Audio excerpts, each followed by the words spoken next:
Hey guys, we're here with Carrick to talk about some tips and tricks on wiring your lamps that come with your R2.8 Turbo Diesel crate engine package. So we have this Murphy gauge that we provide with the kit. It's got a stop engine light and a check engine light, as well as all the other parameters it displays for engine data.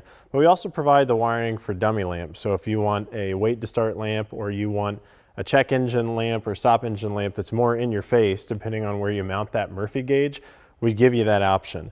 I've seen a few customers out there now that have a glowing check engine light because they're using an LED bulb, right. And they don't quite know how to get rid of that. What's the easiest way to talk them through how to get rid of that? Okay, so the reason you're having a small like glowing on your LED is because the low side driver, the wires that Steve has in his hand, those are actually, it has a little bit of leakage current. So what that's doing is keeping the lamp on for an extended period of time when it's really don't have a fault.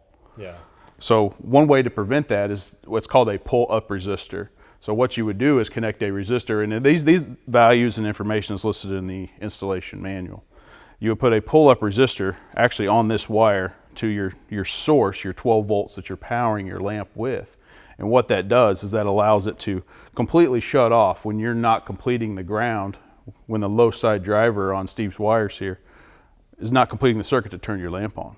Okay, so that way you get rid of the pesky glow if you're using LED. If you're using an incandescent bulb, do you see that problem? You might. Simply you can do the same thing. Okay. Solve that problem. And then if you don't want to use any of these, if you want to go solely off of your Murphy gauge, we do have these already capped and sealed, and you should just be able to tuck them away and not have to cut them or try to cap them in any other way, right? But Steve, what I would recommend, depending on where you mount your Murphy gauge that's included with the kit in your vehicle, it may not be in the driver's line of sight. Mm-hmm. So we give you these wires, and it's a really easy option to install these lamps maybe on your dash in the driver's line of sight, because if you have a engine problem or if you have a mill light, you want to be able to see that and be able to react as soon as that occurs to prevent any further damage. Yeah, for my personal build, I've got the instrument bezel has the check engine light, which will not work anymore, the factory check engine light. So I'm teeing into that like we've done on the black Jeep, and I think even these. I also saw I have a coil for wait to start from the diesel option for my vehicle.